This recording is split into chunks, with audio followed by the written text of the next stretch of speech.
अमेरिकी सेनेट में एक बिल पेश हुआ है, Afghanistan counter terrorism oversight and accountability act. इसकी वजह से पाकिस्तान के लिए नई मुश्किलात शुरू हुई हैं। इस बिल में कहा गया है कि पाकिस्तान को इस बात का ज़िम्मेदार ठहराया जाए कि वो अफ़गानिस्तान में तालिबान की मदद कर रहा था और पाकिस्तान पर सैंक्शंस लगाई जाएं, और तालिबान पर तो सैंक्शन लगाई जाएं। क्या ऐसी वजह है कि अमेरिकी सेनेटर्स इस बात को उठा रहे हैं? कहा जा रहा है कि ये बिल रिपब्लिकन सेनेटर्स की तरफ से है, 22 सेनेटर्स ने इसका मुतालबा किया है, और प्रेसिडेंट बाइडन का जो मलबा है वो कुछ पाकिस्तान पर भी गिर रहा है कि जनरल साहब ने भी अमेरिकी फ़ौज के, इन्होंने भी बाइडन साहब की एकदम से निकलने की जो पॉलिसी थी उसको मुस्तरद किया, कहा कि इसकी वजह से भी बहुत बुरे नताइज सामने आए। और अब ये कहा जा रहा है कि ये रिपब्लिकन का एक तरह से बिल है, ये शायद खुद ही ख़त्म हो जाए। लेकिन मुझे यूँ लगता है कि जैसे रिपब्लिकन का ये बिल बहाना बनाएगी डेमोक्रेट्स की सरकार, वो कहेंगे जी ये तो रिपब्लिकन का बिल है, हमें अब कुछ करना ही होगा। चूँकि पाकिस्तान और तालिबान के मसला पर या तालिबान के साथ पाकिस्तान की रिश्तेदारी के मामला पर सिर्फ रिपब्लिकन ही नाराज़ नहीं हैं, ख़ुद टोनी ब्लिंकन ने जो बातचीत की वो आपके सामने और मुसलसल वो करते रहते हैं। वाइस प्रेसिडेंट ने रिसेंटली मिस कमाला हैरिस ने प्राइम मिनिस्टर नरेंद्र मोदी के साथ मुलाकात के दौरान ये मसला उठाया। उन्होंने पाकिस्तान की जो इन्वॉल्वमेंट है तालिबान के साथ उस पर भी अपने गुस्से का इजहार किया। उधर पाकिस्तान की मिनिस्टर शीरी रहमान, जो बहुत ही ज़्यादा इस वक्त की सरकार के हर एक्टिव मिनिस्टर की तरह एकदम से ट्विटर पर आ जाती हैं, प्राइम मिनिस्टर से लेके फवाद चौधरी तक, तो शीरी रहमान ने ट्विटर्स का सिलसिला शुरू किया कि जनाब बात यह है कि हमारे तो 70-80 हज़ार लोग मारे गए और ये है वो है। ये वो कम्प्लेक्स सिचुएशन है जिस पर मैं आज बशानी साहब के साथ थर्ड ओपिनियन में बातचीत करूंगा। बशानी साहब, मैंने थोड़ी तमहीद लंबी बांधी चूँकि बात का सिलसिला चल निकला। अब ये एक बड़ा ही सख्त एक्ट मुझे तो ज़ाती तौर पर महसूस होता है, चाहे इस पे अमल हो ना हो और सेनेट अमेरिका का इसको पास करे या ना करे, ये बात की बात है, मगर पाकिस्तान पर एक बार फिर दबाव की सूरत बन गई है। आप कैसे देखते हैं? ये आपकी बात बड़ी दुरुस्त है जी ताहिर साहब की, ये बड़ा सख्त एक्ट है। लेकिन जहाँ तक मैं समझता हूँ कि जो यूनाइटेड स्टेट ऑफ अमेरिका की पॉलिटिक्स में जो भी कोई बंदा है जिसकी कोई वेट है या से है, वो ऑलरेडी इस बिल में जो कुछ है उस पर मुकम्मल तौर पे अपने मौक़िफ़ का इज़हार कर चुके हैं ऑफिशियली। और इसका जो पहलू पाकिस्तान से मुतल्लक है, एक तो तालिबान या उन पे सैंक्शन लगाएं अपनी जगह है, लेकिन जो पाकिस्तान का क्या रोल और ओवरसाइट है और ये चीज़ें, ये आप देखें कई दिनों से महीनों से इस पे बड़ी डीप किस्म की डिस्कशन हो रही है। और मैं समझता हूँ कि ये अगर इसको आप ज़रा पीछे जाके देखें तो जो यूएस के जितने भी एम्बेसडर रहे हैं अफ़गानिस्तान में, या रिसर्चर रहे हैं, या और लोग जो सरकारी ऑफिशियल असाइनमेंट पे वहाँ रहे हैं, उन सब ने वक्तन फ़क्तन जो कंक्लूड किया अपनी रिपोर्ट्स को या कहीं कोई बुक लिखी या जो कुछ भी लिखा, उसमें उन्होंने एक चीज़ बड़ी क्लियर की कि हमारी नाकामी की सबसे बड़ी वजह जो है अफ़गानिस्तान में जो है वो पाकिस्तान है। और उसकी वजह यह है कि हम गुज़श्ता 15-20 साल से जो है वो पाकिस्तान को मदद भी दे रहे हैं, अखलाकी सपोर्ट भी कर रहे हैं इंटरनेशनली जो भी है, और उसके नतीजे में पाकिस्तान हमें जो है वो तालिबान को फैसिलिटेट कर रहा है। तो ये चीज़ आप देखें कि इसकी बाज़गश्त आपको स्टेट डिपार्टमेंट से लेके अमरीकी जो लेजिस्लेचर है, कांग्रेस है, उससे लेके तो प्रेसिडेंट, वाइट हाउस, हर जगह पे दिखाई दी। तो इस हिसाब से आप ये देखेंगे पाकिस्तान का ये एक पाकिस्तान के बारे में यूनाइटेड स्टेट ऑफ अमेरिका के पॉलिटिशियंस और डिसीजन मेकर्स का ये एक समझ मुतफिका फैसला है। आल दो के इसे रिपब्लिकन ने उठाया, चूँकि इस वक्त जो पॉलिटिक्स वहाँ पे हो रही है यूनाइटेड स्टेट में, या आगे जो मिड टर्म इलेक्शन आ रहे हैं, उस तरह की चीज़ों में जो पॉलिटिशियंस के इसमें फ़ायदे हैं, तो इस हिसाब से मैं समझता हूँ कि ये जब इतनी बड़ी राय आमा मौजूद हो तो उस वक्त अगर कोई बिल आ जाता है तो उस बिल के पास होने के भी चांसेस बड़े होते हैं, और उसके फिर आगे जो कॉन्सिक्वेंसेस हैं वो भी डेफिनेटली, आपने सही कहा कि पाकिस्तान के लिए बहुत सारे रास्ते बंद हो जाते हैं। लेकिन मैं इसको इस नुक्ता नज़र से देखता हूँ कि पाकिस्तान के पास एक लंबी हिस्ट्री है इस तरह की, जो सैंक्शंस हैं, बिल हैं, और जो अमरीकी कार्रवाइयाँ हैं उनको डिफाई करने और उनसे निकल के अपने मकासद पूरे करने का। ये जो टाइम है, इससे मुश्किल तरीन टाइम्स में बिल्कुल यही काम जो है वो माजी में पाकिस्तान के साथ होता रहा, और उसमें उन्होंने जो है वो बड़ी मुख्तलिफ तरीक़ों से जो है वो जितनी भी सेंक्शंस लगी उसके बावजूद उन्होंने यूनाइटेड स्टेट ऑफ अमेरिका से इटसेल्फ, खुद इससे भी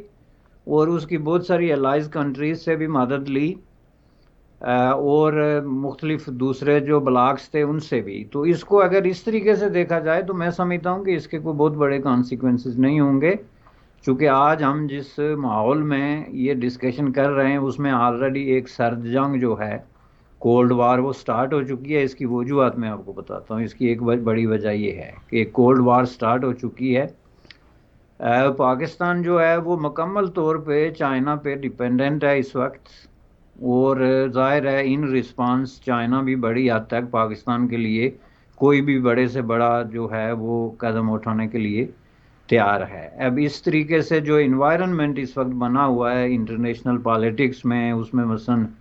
ख्वाह वो रूस हो, फ्रांस हो या दूसरे ममालिक हों, उसमें कहीं ना कहीं पाकिस्तान को इन सैंक्शंस के बावजूद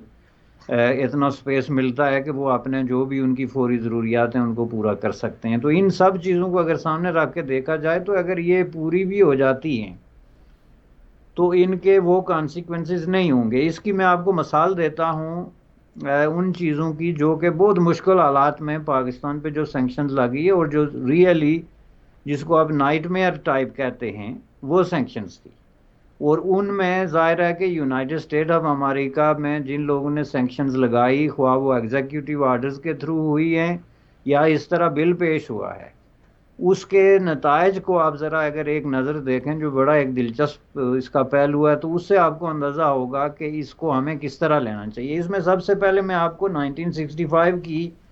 जो इंडिया पाकिस्तान वार के दौरान जो है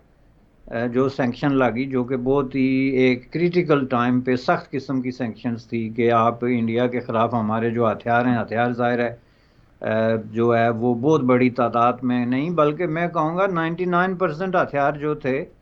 पाकिस्तान के पास वो वही थे जो यूनाइटेड स्टेट ऑफ अमेरिका या उसके एलाइज की तरफ से आए हुए हथियार थे।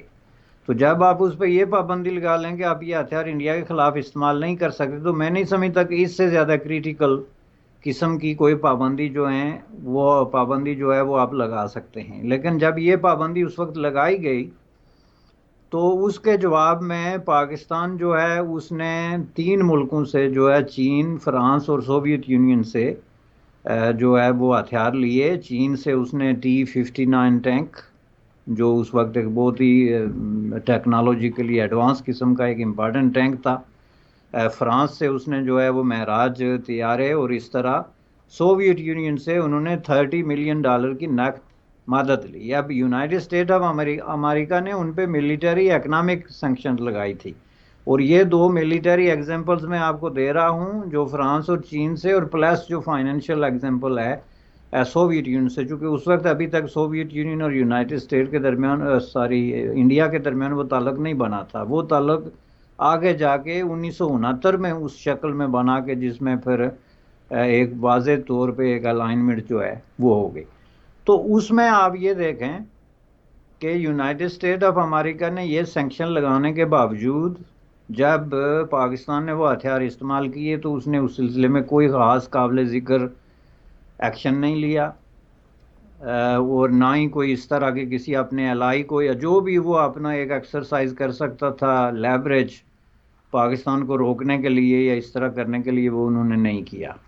और उसके साथ साथ इसमें एक इम्पॉर्टेंट चीज़ ये है कि बाकी मुल्कों की तरफ से, ये जिस तरह मैंने मिसाल दी फ्रांस वगैरह जिनको United state of America influence कर सकता था, कि आप ये हथियार वगैरह ना दें, उसमें भी उन्होंने जो है वो कोई इंटरेस्ट नहीं ली, बल्कि इस तरह की भी इतलात मौजूद हैं कि जो कुछ दूसरे ममालिक मसलन ईरान और मिस्र के थ्रू जो है वो क्लांडस्टाइनली पाकिस्तान को मुख्तलिफ किस्म के हथियार फराहम करने के सिलसिले में अमेरिका ने जो है वो मदद भी की। तो ये मैं आपको एक मतलब बड़ी मिसाल दे रहा हूँ, इस तरह की बेशुमार मिसालें हैं।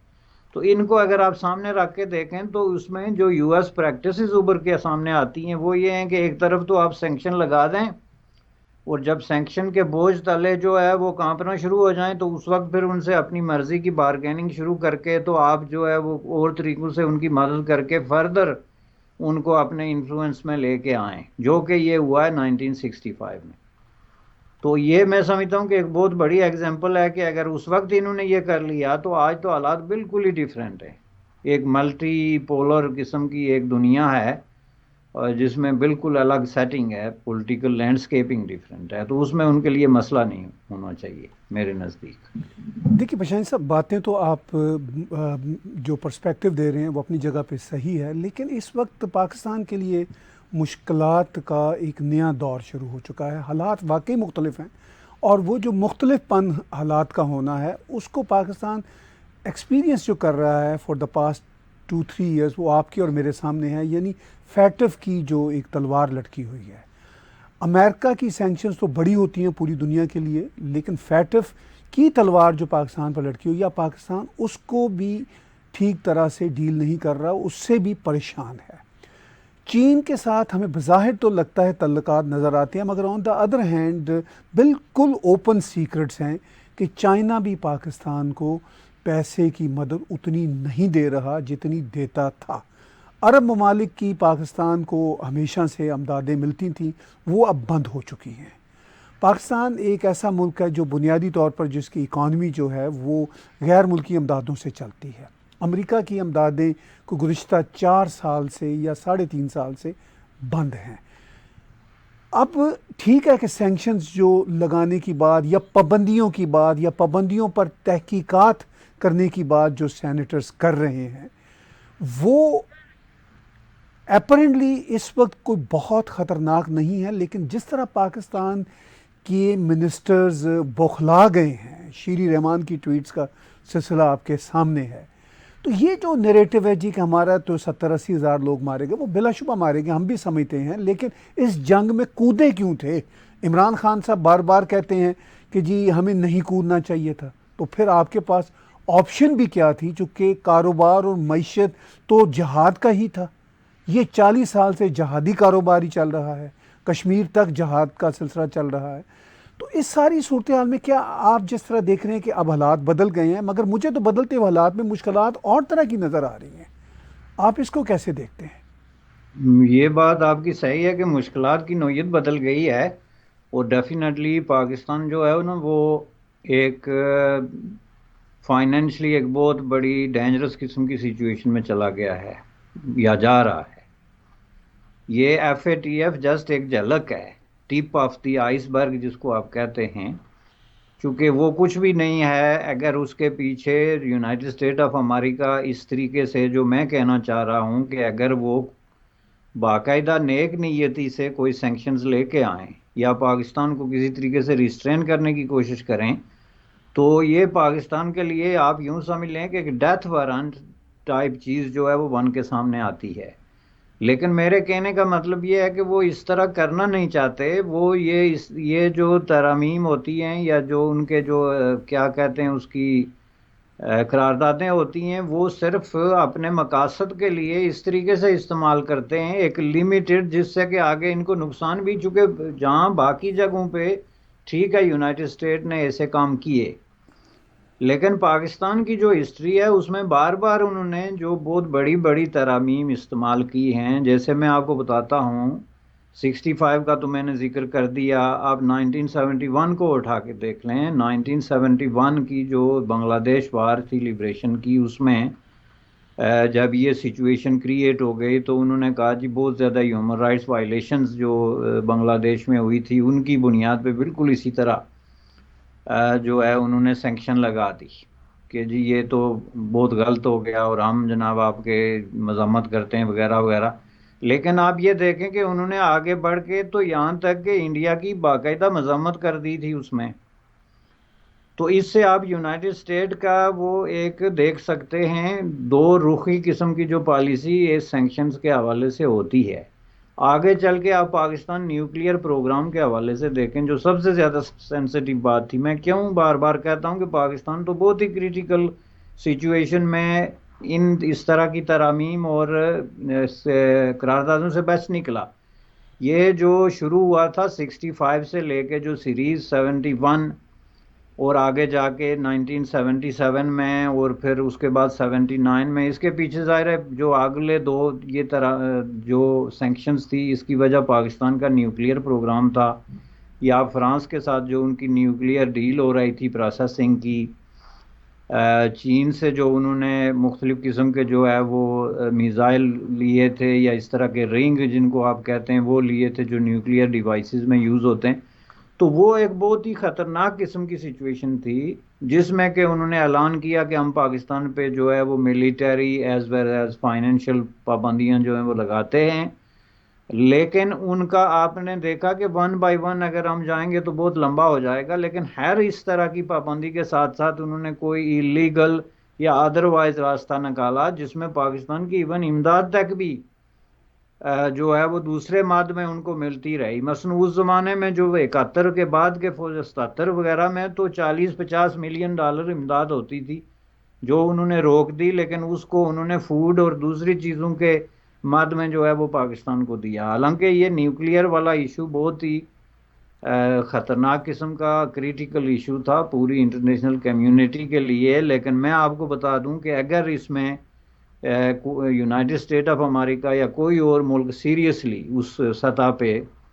अगर स्टैंड ले लेता तो ज़ाहिर पाकिस्तान के लिए ये न्यूक्लियर प्रोग्राम को कंटिन्यू रखना और उसके बाद जाके धमाका करना और ये सारी चीज़ें नामुमकिन थी। फिर आप 1979 के ज़िया के ज़माने में देख लें, जब इस पे जो है वो पाबंदियाँ लगी और उसी साल दिसंबर में जाके तो उन्होंने पाबंदियाँ उठाई। हालांकि वो भी बहुत ही सख्त किस्म का एक मामला था, लेकिन ये सोवियत यूनियन और इस तरह की। अब आके ये चीज़ें हमें ले आती हैं सोवियत यूनियन के साथ, जो आपने कहा कि भाई इन्होंने अगर ये 70-80 हज़ार आदमी, अब देखें उस वक्त हालत ये थी कि पाकिस्तान पे ये सैंक्शन भी लग रही थी, उसको एक ह्यूमन राइट्स वायलेटर के तौर पे भी इंटरनेशनली देखा जा रहा था, और अमरीकी हल्कों में और उसके एलाइज जो है वो बड़ी सख्ती से कह रहे थे कि पाकिस्तान के साथ हमने सख्ती से निमटना है। लेकिन अचानक जो सोवियत यूनियन में की आमद की वजह से उनके एकदम सारी सिचुएशन जो है वो बदल गई, और उसके बाद जो है वो दिसंबर में उन्होंने सारी पाबंदियां उठा दी, पाकिस्तान को F-16 दे दिए गए, और ये सारे मामलात जो हैं वो बिल्कुल एकदम ठीक हो गए, चूँकि एक फ़र्क पड़ा जो इंटरनेशनल पॉलिटिक्स में पड़ा। तो वो जो वजह थी कि अब ये कह रहे हैं कि जी हम तो वो 1979 में आपके साथ चले गए थे और हमने आपके साथ मिलके तो सोवियत यूनियन की जंग लड़ी, जो प्राइम मिनिस्टर ने कहा, या जो शीरीं मज़ारी जो हैं वो शीरी रहमान जो इसकी ट्वीट्स वगैरह करती हैं, वो मैं बुनियादी तौर पे उसको एक एतराफ़ जुर्म कहता हूँ, जिसको वो अपने रेज्यूमे का एक बहुत बड़ा गोल्डन पॉइंट बना के पेश करते हैं। मैं उसको एक तरह का एतराफ़ जुर्म कहता हूँ कि ये देखें, आप और हम जैसे लोग 1979 से लेके मसलसल ये पीटते आए थे कि पाकिस्तान ने अफ़गान भाइयों के कत्लेआम में शामिल होकर एक बहुत बड़ा जुर्म किया है। वहाँ पे कोई जो है वो कम्युनिज्म वर्सेस कैपिटलिज्म अगर लड़ाई थी भी तो वो यूनाइटेड स्टेट ऑफ अमेरिका की और सोवियत यूनियन की लड़ाई थी, उसमें पाकिस्तान जैसे गरीब मुल्क की कोई ना लड़ाई थी, और ना पाकिस्तान को बाय एनी स्टैंडर्ड कोई एथिकल पॉलिटिकल किसी लीगल किसी तरीके से कोई ये जो आज मिलता था कि वो इस तरह आंखें बंद करके तो पैसे की बोरियां लेकर तो जो है वो जंग में कूद जाए, जिससे वो कूदे। ये अब 99 का या 2001 का इशू उसको उससे अलग नहीं किया जा सकता। असल प्रॉब्लम तो वहां से शुरू हुआ ना, जिसको मैनेज नहीं किया गया या जिस पे मुनाफकत की गई। मैं आपको बताता हूँ वो प्रॉब्लम जहाँ था, जहाँ पे इन्होंने कसम खाई कि हम कम्युनिज्म को फाइट करने जा रहे हैं, वो हकीकत में मैं समझता हूँ कि एक फाशिस्ट असाल्ट था अपने नेबर पॉपुलेशन पे और नैती पॉपुलेशन में उसको आपको कहूँगा कि जिस तरीके से वहाँ पे इंटेलिजेंस एजेंसियों ने इंटरनेशनल टेररिस्टों को इकट्ठे करके और स्पेसिफिकली पाकिस्तान इंटेलिजेंस एजेंसीज ने जो अरब और दूसरे इस तरह के जो मफरूर फरारी टेररिस्ट थे उनको मुख्तलिफ जेलों से निकलवा के और मुख्तलिफ जगहों से ला के तो आके अफगान अवाम पे छोड़ दिया उनको मारने के लिए। तो ये जो है ये एक ऐसा बड़ा जुर्म था जिसको आपने पे बैक करना होता है हिस्ट्री में। ये नहीं हो सकता कि आप ऐसे हैनस किस्म के क्राइम्स में और ऐसे जाबराना किस्म के हथकंडे किसी पॉपुलेशन, किसी मुल्क, किसी पड़ोसी के खिलाफ इस्तेमाल करें और बाद में समझें कि आप इससे जो है आपको इसका जवाब नहीं देना पड़ेगा। मैं आपको बताता हूं कि ये देखें, जब उन्होंने ये काम किया तो उसके बाद एक बिल्कुल सिंपल सा एक चीज जो मेरे नजदीक आती है, जनीवा अकॉर्ड के तहत पाकिस्तान और अफगानिस्तान के हवाले से जो मायदा हुआ था वो ये था कि पाकिस्तान और अफगानिस्तान एक दूसरे के मामलात में मदाखलत नहीं करेंगे, जिसकी सबसे पहले वायलेशन पाकिस्तान की तरफ से की गई और अफगानिस्तान के मामलात में इस हद तक मदाखलत की गई कि यहाँ तक कि तालिबान के नाम पे वहाँ पे अपनी हुकूमत मसलत की गई। अब जो हुकूमत वहाँ पे मसलत की गई वो समझ लें कि अपने स्टेचर और एक्टिविटीज़ के हवाले से ऐसी हुकूमत थी जैसे पाकिस्तान का कोई पांचवा सूबा हो। उनकी ना कोई से थी ना कोई राय थी कि इंटरनेशनल पॉलिटिक्स में या इंटरनल पॉलिटिक्स में। तो इसका मतलब ये है कि उस ज़माने में, मैं तालिबान की हुकूमत की बात कर रहा हूँ, जो वहाँ पे जुल्म और जबर हुआ या वहाँ पे जो टेररिस्टों को शेल्टर दिया गया या उनको फैसिलिटेट किया गया, तो जाहिर है वो पाकिस्तान की मर्जी के बगैर हो नहीं सकता था, क्योंकि उसमें उस वक्त कोई काम पाकिस्तान की मर्जी के बगैर होता नहीं था। तो उसके बाद फिर ये जो लोग इनके मारे गए, जो वहाँ पे अनारकी की सिचुएशन पैदा हुई, ये सारे मामलात हुए, ये 60-70 हज़ार आदमी जो मारा गया, इसमें तो आपकी एक विलफुल किस्म की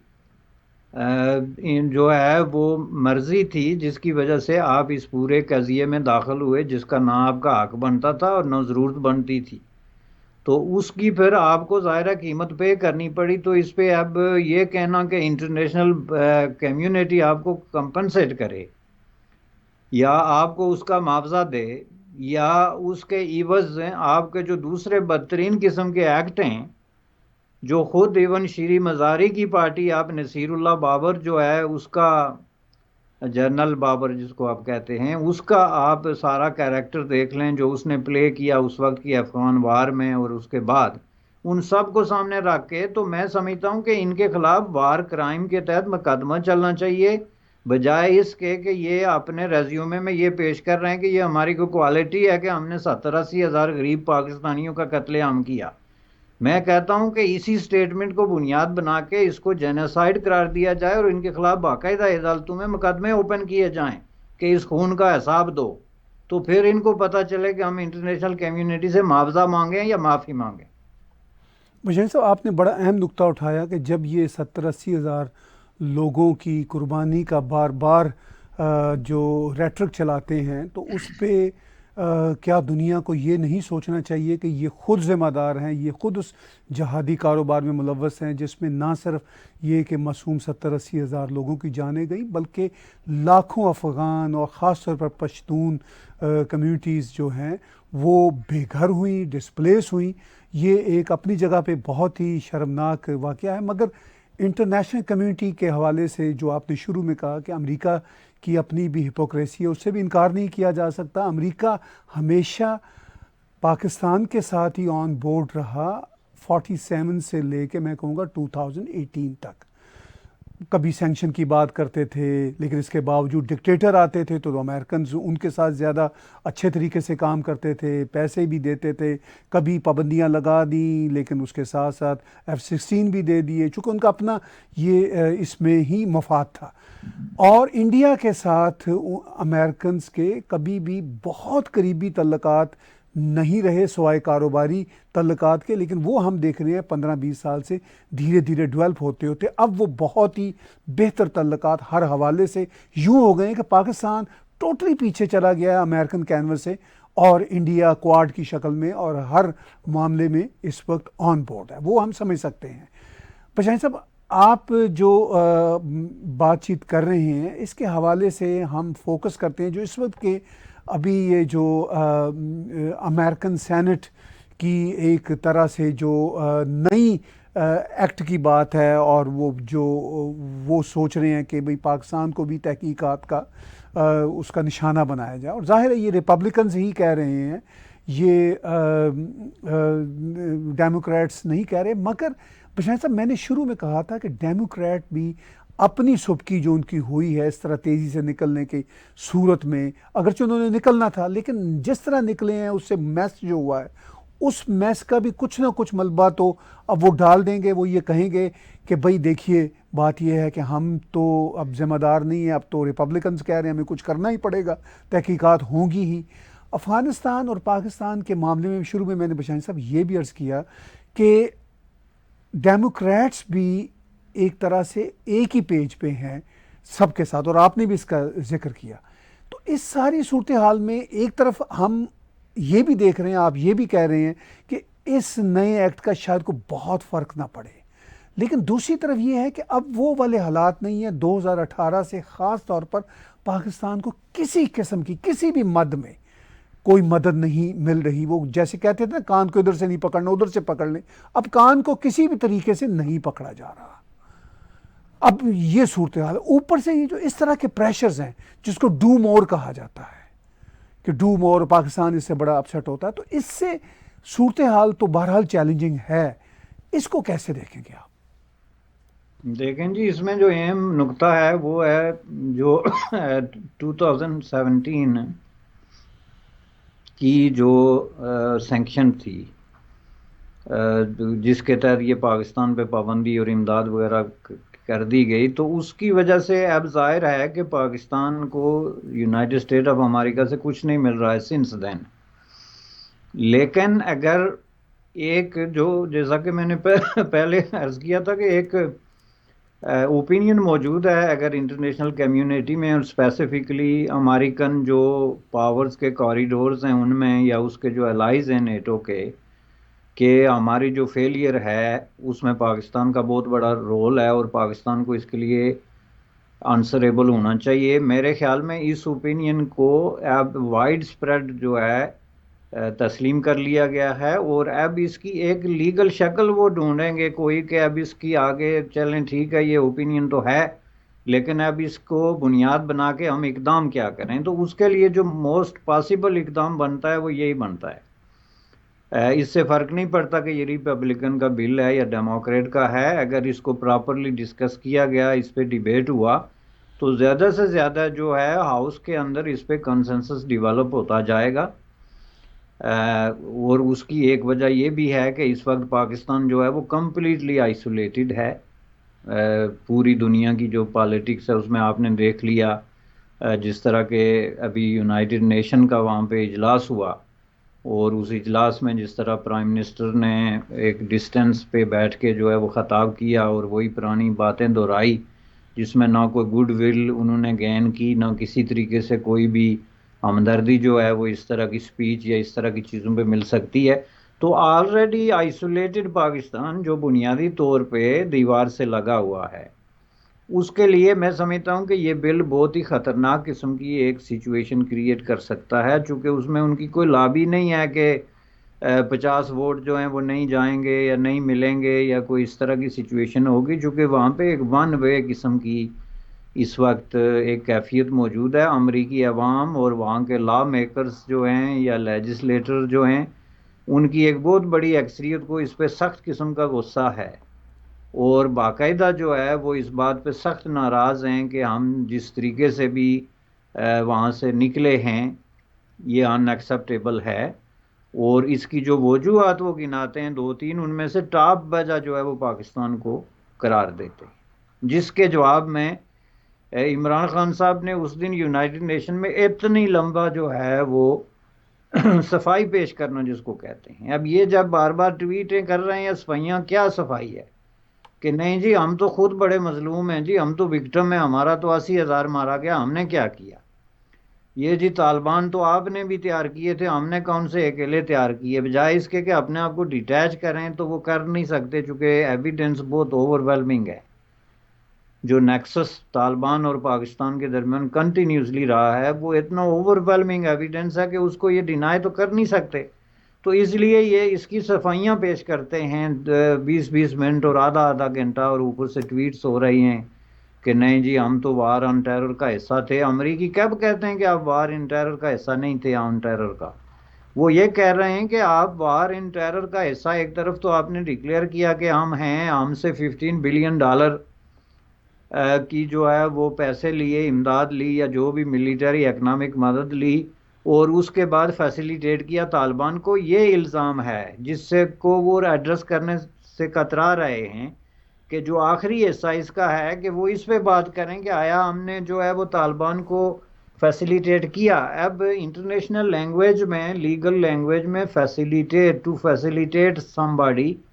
की डेफिनेशन क्या है कि आपका एक दूसरे मुल्क के साथ मुश्तरका बॉर्डर है, उस मुल्क में जो है वो कुछ कुव्वतें जो हैं वहाँ के रजीम के खिलाफ लड़ रही हैं, ख्वाह वो रजीम लीगल है, इलीगल है, इंटरनेशनली उसकी कोई हैसियत है या नहीं है, ये एक बिल्कुल अलग बहस है। इसमें ये बहस इररेलीवेंट है। वहाँ एक रजीम है, उसके खिलाफ कोई भी प्राइवेट कुव्वतें लड़ रही हैं, प्राइवेट ग्रुप लड़ रहे हैं, तो उस ग्रुप के बड़े मेंबरान जो हैं वो आपकी कैपिटल सिटी में राश पजीर हैं, उनको आने जाने पे कोई पाबंदी नहीं, वो फाइनेंसिंग भी जो है वो जनरेट करने में पाबंदी नहीं, जलसे जुलूस भी वो कर सकते हैं, ट्रेनिंग भी अपने लोगों को मुहैया कर रहे हैं। तो फैसिलिटेट करने की डेफिनेशन क्या है? तो अमेरिकी की वो यही बात तो कर रहे हैं कि आप एक तरफ तो हमारे साथ थे और हमारी जो है हमसे इमदाद लेते थे, दूसरी तरफ आप जो है तालिबान को फैसिलिटेट कर रहे थे। यही इल्ज़ाम है और ये सारी कहानी इसी के इर्द गिर्द घूमेगी। मेरी राय ये है कि ये अमेरिकी पहले से तय कर चुके हैं, अनलेस के पाकिस्तान उनको बहुत बड़ा बारगेनिंग चिप पेश करे, तो वो पहले से तय कर चुके हैं कि इस इल्ज़ाम को सच साबित किया जाए और पाकिस्तान को इसकी कीमत पे करने पे मजबूर किया जाए। और जाहिर है बारगेनिंग में मेरे ख्याल में क्वेश्चन ये आएगा कि पाकिस्तान जो है वो चीन के साथ किस, क्या ये जो रिलेशनशिप है सी पैक में शामिल रहना चाहता है, या फिर जो है वो एग्जिट लेके तो ये इस मामले से बचना चाहता है। ये बहुत बड़ी बारगेनिंग है। अब जाहिर है कि ये अब डिसीजन पाकिस्तान ने करना होगा कि वो इस हद तक जा सकते हैं या नहीं। आखिर में बशाई साहब हम इस पे थोड़ा सी बातचीत करते हैं। आपने सी पैक का जिक्र किया। सी पैक तो इनफैक्ट 2 साल से पैक है, कोई एक्टिविटी नहीं हो रही, और पाकिस्तान जो इतलात आ रही हैं वो ख़ुद भी नहीं चाहता कि चीन के साथ जाए, मगर उसके पास ऑप्शन कोई नहीं है। पब्लिक कंजम्पशन में अमेरिका साथ नहीं दे रहा, तो फिर पाकिस्तान को ये कहना ही पड़ रहा है कि जी चीन हमारा भाई है। ये सारी सूरत हाल अपनी जगह पे। आप हमारे व्यूअर्स को ये बताइए कि इस मुश्किल सूरत हाल में पाकिस्तान की पॉलिटिकल जो सरकार है, इमरान खान, उनकी वज़ीर शीरी रहमान, मिस्टर शेख रशीद, शाह महमूद कुरैशी, फवाद चौधरी, जो इस तरह के लीडर हैं। अभी आपने शहरयार आफरीदी नामी एक मिनिस्टर का ड्रामा भी पिछले हफ्ते देखा होगा, जब वो UNG में इजलास के लिए पहुँचे तो मैनहट्टन में अमरीकी कल्चर को बुरा भला कह रहे थे। तो ये जो रवैया है पाकिस्तान की पॉलिटिकल एलीट का, इसको कैसे ये अपने इस बोंगेपन को ख़त्म करे कि अमेरिका के साथ जो इतने अब सेंसिटिव तल्लुकात और हालात हैं उसमें कुछ सेंसिटिविटी कम हो, कुछ सोबरनेस नज़र आए, नंबर 1। नंबर 2 बशाई साहब, ये भी देखने वाली बात यह है कि पाकिस्तान के वज़ीर आज़म और इस्टेब्लिशमेंट भी अब हमें 2 पेज पे नज़र आ रहे हैं। ये हमेशा से कहते थे हम 1 पेज पे हैं। अब इस्टेब्लिशमेंट, इवन फ़ौज भी ये कहती नज़र आ रही है कि भाई तालिबान कोई हमारे लिए कोई बहुत उम्दा ज़रिया नहीं है दोस्ती का। तो आप कैसे देखते हैं कि पाकिस्तान कैसे बच सकता है, सोल्यूशन क्या है? देखें जी, पहली बात यह है कि ये प्राइम मिनिस्टर साहब ने जो बहानमती का कुंभा इकट्ठा किया है ना अपने इर्द गिर्द, ये मिनिस्टर्स की शक्ल में,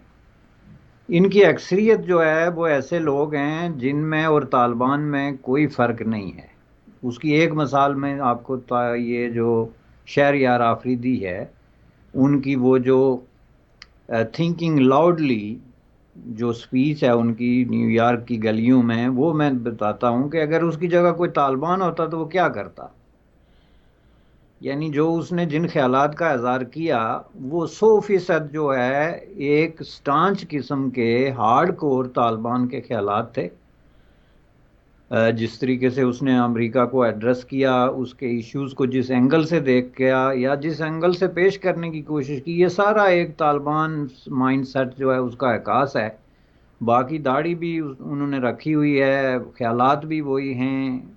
बयानात भी उसी तरह का दे रहे हैं। तो अब मुझे समझ में नहीं आती कि आप ये कैसे कह सकते हैं कि उनमें और तालिबान में कोई फ़र्क है। और मोस्ट ऑफ द मिनिस्टर्स जो इमरान खान साहब के इर्द गिर्द हैं, मिनिस्टर्स हैं या दूसरे लोग हैं जो ओपिनियन उनकी पे असरअंदाज हो सकते हैं या राय दे सकते हैं, वो इसी तरीके से सोचते हैं। मुमकिन है एक दो मिनिस्टर कोई सेंसिबल बात भी कर रहे हों। तो इन लोगों की मौजूदगी में आप अगर ये समझें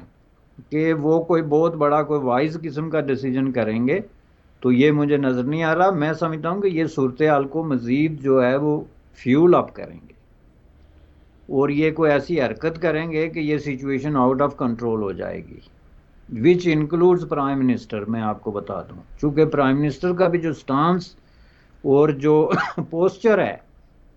वो कोई सुलह जोई का या चीज़ों को रिजॉल्व करने का पोस्चर नहीं है। वो भी पोस्चर है या तानाबाजी का है या अपने आप को जो है वो बहुत ही एक सुपीरियर किस्म की पर्सनालिटी या मुल्क शो करके तो ये कहने का है कि जी आप तो हमारे मुकाबले में कुछ भी नहीं, हमने तो आपको 20 साल पहले बता दिया था कि आप ये हारी हुई जंग लड़ रहे हैं, आप कभी जीत ही नहीं सकते, हमने आपको ये कर दिया था। दूसरे अल्फाज में ये कि you are a big idiot and we told you so. इसका अगर आम जबान में तर्जमा करें वो यही बनेगा कि you are a big idiot and we told you so. तो इस तरह की आप लैंग्वेज लेके जब आप जा रहे हों, जब आपका मुल्क on the verge of collapse हो और कोई भी छोटा मोटा डिसीजन अमेरिका की तरफ से, सिर्फ फॉर एग्जांपल आईएमएफ में ही अपना सरसू अगर अमेरिका यूज़ कर लेता है, तो पाकिस्तान का जो है वो एक कहानी क्लोज होने की बात आ जाती है। तो उसमें अगर आपका प्राइम मिनिस्टर इस तरह की बात कर रहा है, तो इससे आप अंदाज़ा लगा सकते हैं कि इक़्तिदार में इस वक्त जो लोग हैं वो इस पोजीशन में क्या हैं कि वो पाकिस्तान के लिए कोई रास्ता हमवार कर सकते हैं किसी भी तरीके से। ये अगर हो जाए या उनके पीछे जो बैठे हुए हैं असल डिसीजन मेकर वो अगर कोई बात कर लें कि नहीं जी ये आप हमें अब बिल्कुल ही जो है वो खड्डे में फेंकने के लिए चल रहे हैं, तो हम इसको नहीं होने देंगे, तो ये दूसरी बात है। वरना ये मैं आपको बता दूं, और ये चूंकि इनका माइंड सेट बहुत करीब है तालिबान के, बहुत ही करीब है, इसलिए इनको इस बात पे कोई जो है वो नहीं है कि अमेरिका गलत कह रहा है या तालिबान के बारे में जो लोगों की राय है वो उससे इत्फाक नहीं करते। उसके वो डिफरेंट तरीके से अपने अपने सतह पे जो है एक्सप्लेनेशन भी दे रहे हैं जी कि क्या हो जाएगा जी, तालिबान का राइट है जी, हुकूमत कायम करें जी, अफगानी हैं वो औरत को नुमाइंदी देते हैं या नहीं देते, इसमें कौन सी बड़ी बात है। हर चीज़ की उनके पास एक छोटी बड़ी जो है वो एक्सप्लेनेशन है। तो ये पाकिस्तान के अवाम को सोचना चाहिए कि उन्होंने मैंडेट जो है वो इस तरह की कुव्वतों को दे दिया है, मुल्क से जो प्रॉपर जो उसके पॉपुलर इलेक्टेड रिप्रेजेंटेटिव थे उनको दीवार से लगा के, उनको सियासत से जो है बाज़ोर शमशीर में कहूँगा बाहर निकाल के, और जिस तरह की एक अंधेर नगरी और चौपट राज के तहत एक नया वहाँ पे बंदोबस्त खड़ा किया, तो उससे आप तो आपको क्या रखते हैं कि वो कोई बहुत बड़े कोई वाइज किस्म के डिसीजन करेंगे? I don't think so. बहुत शुक्रिया बशानी साहब। सूरत हाल वाकई बहुत बलीक है और आने वाले दिनों में देखते हैं कि ये जो सिचुएशन है क्या रुख अख्तियार करती है। आज थर्ड ओपिनियन में अपनी बेलाग ओपिनियन देने का बहुत शुक्रिया। थैंक यू जनाब। व्यूज़ बातचीत सुन रहे थे थर्ड ओपिनियन में बैरिस्टर हमीद बशानी साहब की, और उन्होंने रोशनी डाली कि पाकिस्तान के हवाले से अमरीकी सेनेट में जो एक एक्ट आया है रिपब्लिकन की तरफ से, उसके हवाले से क्या असरात मुरतब हो सकते हैं। और आने वाले दिनों में बशानी साहब, मैं और टैग टीवी के बाकी दोस्त भी इस पे तजिया करते रहेंगे। और आज का तजिया देखने और सुनने का बहुत शुक्रिया। आप हमारे टैग टीवी के यूट्यूब चैनल को सब्सक्राइब कीजिए और इसी चैनल पर डोनेट के बटन को क्लिक करेंगे तो आप हमें क्रेडिट कार्ड, पैट्रियन या पेपॉल के ज़रिए कंट्रीब्यूट कर सकते हैं। एक बार फिर मेरी तरफ से और बैरिस्टर हमीद बशानी साहब की तरफ से आज का तजिया देखने और सुनने का बहुत शुक्रिया।